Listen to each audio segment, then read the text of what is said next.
오늘 말씀은 이제 종말을 사는 우리 성도들이 어떻게 살아야 할까라고 하는 것에 대한 베드로 사도의 권면을 함께 생각을 해보려고 합니다. 종말, 기독교가 말하고 있는 종말은 예수님이 처음 오셨던 초림에서부터 예수님께서 다시 오실 재림 사이를 전체를 가리켜서 종말의 때라고 말을 합니다. 그래서 우리는 지금 종말의 때에 살아가고 있는 성도들입니다. 그래서 이제 베드로가 그 당시에도 이미 이제 예수님께서는 승천하시고 안 계시죠. 그리고 이제 예수님이 다시 오실 때를 기다리고 있는 그 성도들에게 7절을 보니까 만물의 마지막이 가까이 왔으니 이렇게 이야기하고 있는 겁니다. 그러니까 베드로 시대에 지금으로부터 하면 거의 2000년 전에 이렇게 만물의 마지막이 가까이 왔으니 2000년이 지난 지금도 역시 우리는 이 말씀을 그대로 봤죠. 만물의 마지막이 지금 가까이 왔죠.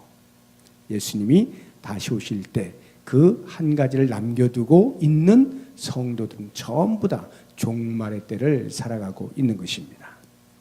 자, 이러한 종말의 때를 살아가고 있는 성도가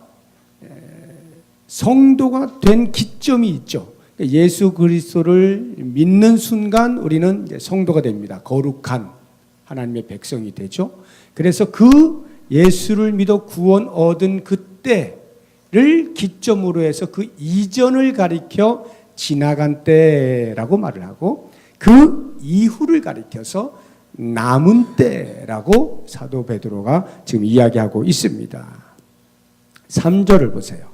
제일 뒤에 보니까 지나간 때로 족하도다 할 때 지나간 때가 나오죠. 이것은 예수를 믿기 이전 자연인으로 있었을 때 그때가 바로 지나간 때가 됩니다. 그러니까 이런 때는 그 이방인의 뜻을 따라 행하는 거죠. 이제 베드로가 디아스포라 흩어져 있는 소아시아의 모든 성도들에게 이 편지를 쓸 때 이 편지를 받고 있는 그 성도들이 자신을 가만히 돌아보니까 내가 언제 예수를 믿었는데 그 이전에는 이방인으로 살았더라 이 말이에요. 이방인으로 살았다는 말은 하나님을 모르고 살았다는 것이고 내 중심대로 살았다는 것이고 마귀의 노예로 살았다라고 하는 거예요. 내 눈에 즐거운 대로 그냥 살았던 삶. 특별히 그 당시에 로마가 지배하고 있던 그 시대에 로마라고 하면 물론 강대국이라고 하는 이미지도 있지만 아주 타락한 도덕적으로 타락한 그러한 그 방탕의 민족 그러한 시대를 의미하는 것인데 그 당시에 이방인들이 그렇게 살았다 이 말이에요. 그것이 지나간 때라고 한다면 왜 사도 베드로가 지나간 때로 족하다라고 말을 했을까요? 왜 지나간 때로 족하다라는 말을 해요? 왜 족하다래요? 지금 너희는 이제 더 이상 지나간 때의 사람으로 살지 아니하고 성도가 되어서 남은 때를 살아가는 존재다. 신분의 변화가 일어난 사람들이다. 그러니까 그 신분에 걸맞은 삶을 살아야 한다라고 하는 것입니다. 그런데 그 이전에 살던 삶의 습성이 아직도 남아있다 이 말이죠. 그 남아있는 그 습성대로 살지 말고 이제는 지나간 때로 족하니까 그만 그렇게 살고 이제는 남은 때를 살아가는 존재로 살아다오라고 하는 권면입니다. 이 지나간 그 옛 모습을 우리가 이렇게 보면 이스라엘 백성들이 애굽에서 이렇게 나오지 않습니까? 그리고는 광야의 삶을 살면서 약속의 땅을 향해서 전진을 할 때 힘들고 어려운 일을 만나기만 하면 이스라엘 백성들은 어디를 생각하죠? 애굽에 있었던 때. 애굽에 그들이 있었던 때는 종으로 있었던 때입니다. 노예로 살던 때예요. 그들의 신분이 노예예요. 억압 가운데 있는 그 신분인데 그것을 깜빡하고 자기들이 지금 광야에서 자유인으로 살지만 먹고 살 일이 당장 막막하고 목이 마르고 앞이 캄캄하고 이럴 때면은 아이고 우리 죽었다. 차라리 그냥 그 옛날에 거기에서 그냥 살 걸. 그러면 그냥 비록 억압은 받지만 먹고 살 수는 있었는데 라고 하는 지나간 때에 대한 그리움, 지나간 때에 대한 아쉬움, 이것을 가지고 광야의 삶을 이스라엘 백성들이 살지 않았습니까? 베드로가 그러한 것을 보면서 그렇게 너희 조상들처럼 그 이스라엘 백성들처럼 그렇게 살지 말자. 이제 우리는 지나간 때를 생각하며 사는 사람들이 아니다. 그것은 그때로 족하다. 그만하자 이제 이 말이에요. 그리고 이제 우리는 남은 때를 살자. 2절 보니까 그 후로는 다시 사람의 정욕을 따르지 않고 하나님의 뜻을 따라 육체의 남은 때를 살게 하랍니다. 육체의 남은 때. 이 남은 때라고 하는 것은 이제 성도가 되었으니 성도답게, 즉 하나님의 뜻을 따라 사는 거예요. 거기 보니까 지나간 때는 이방인의 뜻을 따라 살잖아요. 그런데 남은 때는 하나님의 뜻을 따라 살지 않습니까? 아주 이게 절묘한 대조죠. 지나간 때는 이방인의 뜻을 따라 행동을 하였다면 이제 남은 때는 하나님의 뜻을 따라 사는 존재여야 한다라고 하는 것입니다. 그렇습니다. 우리는 지나간 때는 그게 얼마나 길었느냐라고 하는 것은 중요하지 않아요. 우리들에게. 남은 때로부터 우리가 어떻게 사느냐, 이것이 매우 중요합니다. 그래서 그 남은 때에 하나님의 뜻을 따라 살자라고 할 때 그 하나님의 뜻이 그럼 뭐냐?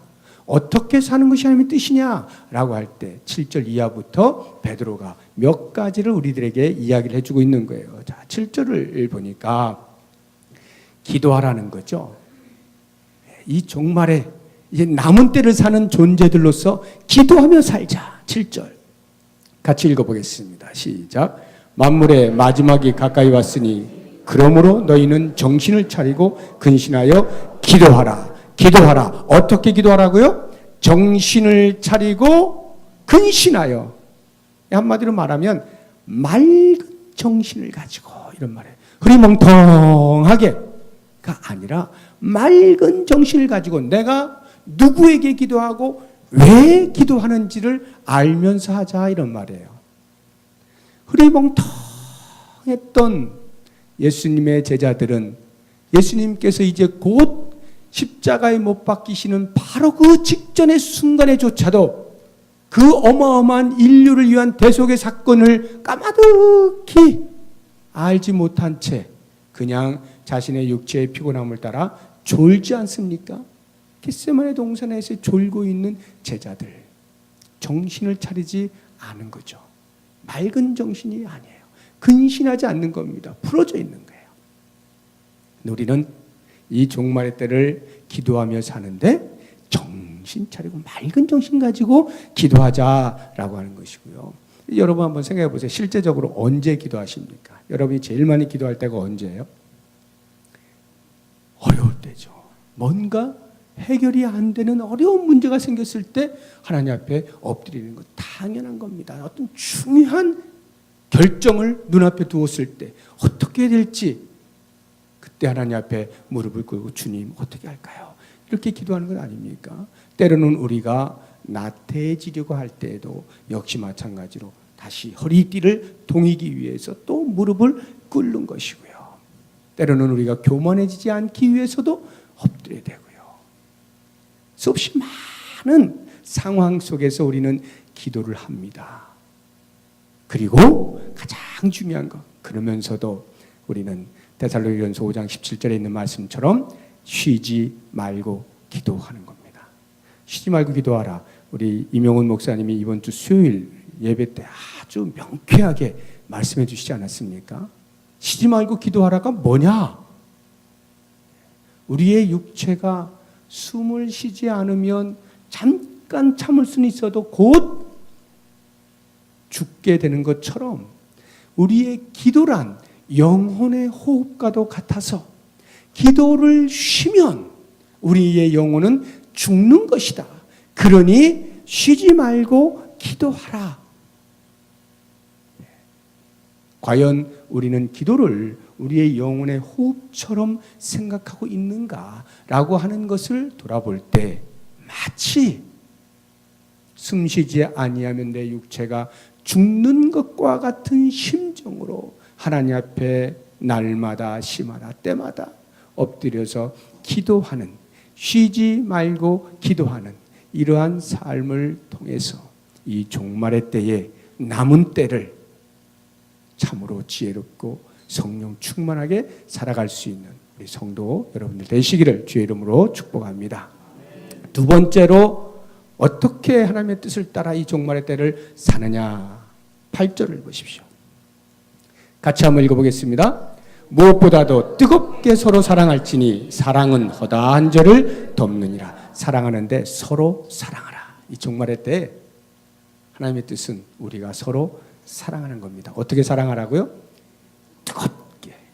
뜨겁게. 이 뜨겁게라고 하는 것은 깊이, 진정으로, 열정적으로 이렇게 서로 사랑하라는 거예요. 자, 근데 재밌는 말이 그 뒤에 나옵니다. 그 재밌는 말이 뭐냐면 사랑은 허다한 죄를 덮느니라 이렇게 돼 있어요. 무엇보다도 뜨겁게 서로 사랑할지니 사랑은 허다한 죄를 덮느니라. 이게 어떤 의미일까? 우리가 뭐 그냥 쭉 읽으면 뭐 의미를 모르지 않습니다. 우리가 서로 사랑하면 죄 지은 것들도 우리가 다 덮어줄 수 있는 그 정도로 용서하는 그러한 사랑, 뭐 이렇게 금방 이해가 됩니다. 그러나 좀 더 우리가 정확하게 베드로가 이야기할 때의 의미를 좀 파악을 해보자고 한다면 이런 거예요. 무엇보다도 뜨겁게 서로 사랑할지니 왜냐하면 서로 사랑해라. 왜냐하면 사랑은 허다한 죄를 덮기 때문이다. 이런 뜻이거든요. 왜 뜨겁게 사랑해야 되느냐 하면 허다한 죄를 덮기 때문이다. 그럼 이 허다한 죄가 누구 죄냐 이 말이에요. 누구 죄? 두 가지를 다 생각해 볼 수 있어요. 내 죄를 생각할 수도 있고 상대방의 죄를 생각할 수 있어요. 만약 상대방의 죄라고 한다면 우리가 서로 사랑하는 것을 통하여 상대방의 죄를 덮는데요. 이게 무슨 의미일까요? 내가 상대방이 잘못한 것에 대하여 용서하는 마음으로 사랑을 할 때 그 사랑을 받은 죄를 지은 사람이 깨닫고 그 사랑 앞에 녹아져서 내가 이렇게 죄를 지으면 안 되는 거구나 하는 회개의 심정을 가지고 다시 하나님께로 돌아오게 된다. 이런 의미예요. 만약에 나의 죄라면 어떻게 해석이 되느냐 하면 내 죄가 마지막 날 심판의 때 하나님께서 각자의 행한 대로 직구하는 것을 따라서 보상을 하든 보응을 하시는데 내가 평소에 사랑을 많이 했다면 그 사랑한 행위를 하나님께서 보시고 설령 내가 죄를 지은 것이 있다 할지라도 하나님이 그걸 덮어주신다 이 말이에요.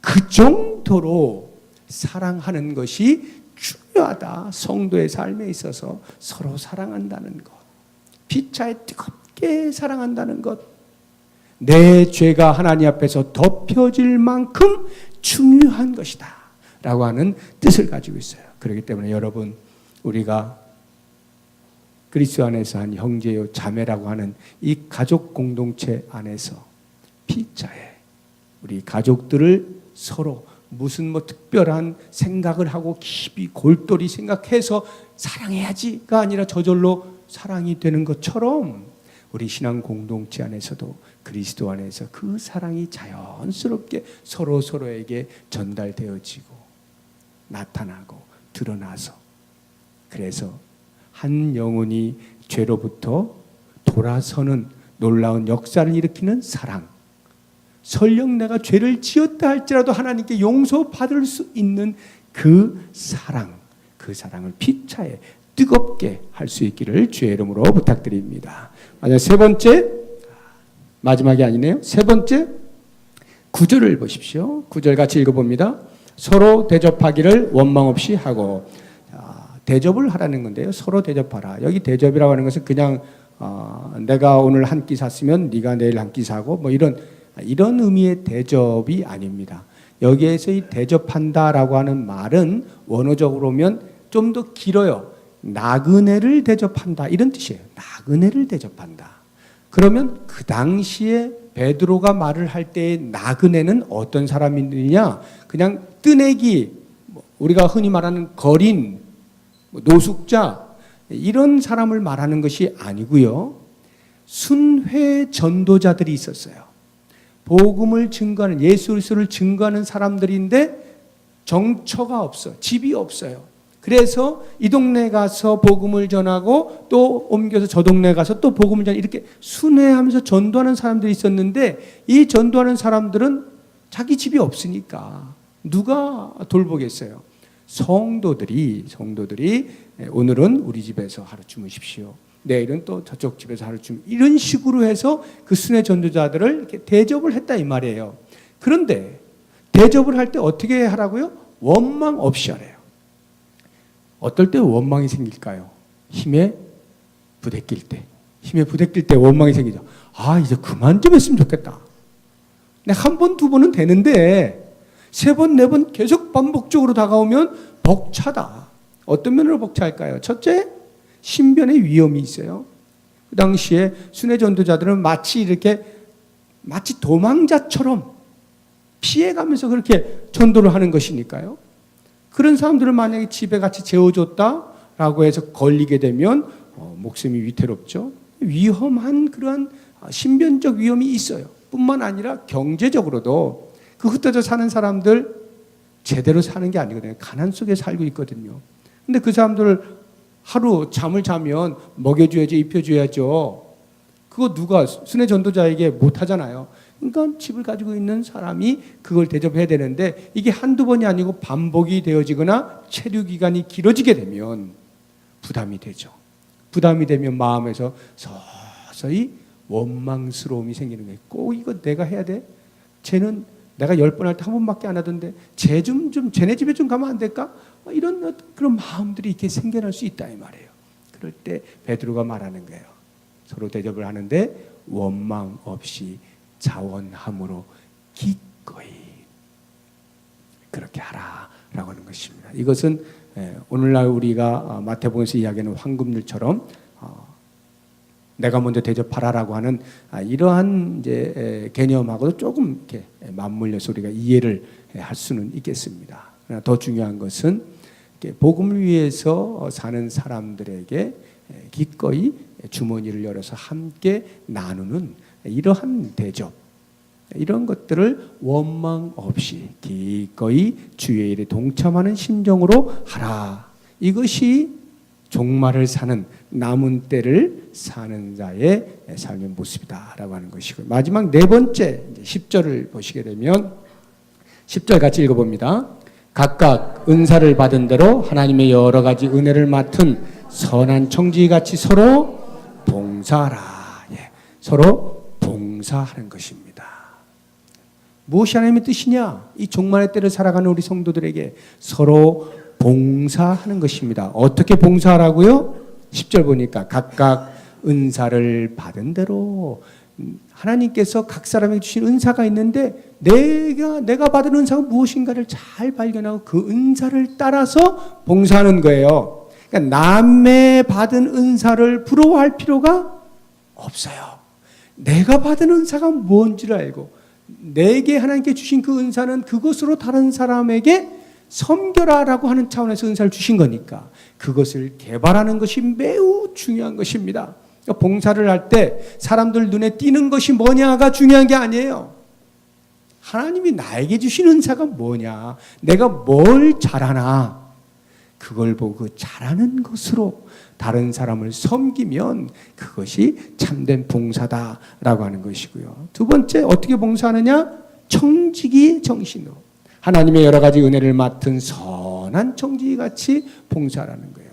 이 선한 청지기라고 하는 말이 무슨 뜻일까요? 청지기는 주인을 기쁘시게 해드리는 그러한 사람 아닙니까? 주인의 일을 책임 있게 감당하는 사람이 선한 청지기 아니겠어요? 그런 것처럼 우리가 봉사를 할 때 하나님이 기뻐하실 수 있도록 하라.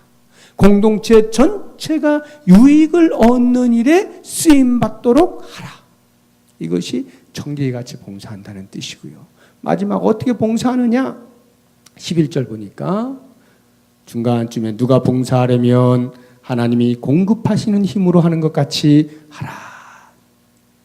하나님이 은사를 주셨을 때는 그 은사를 활용할 수 있는 능력도 함께 주시는 거예요. 하나님이 힘을 공급해 주신다 이 말이에요.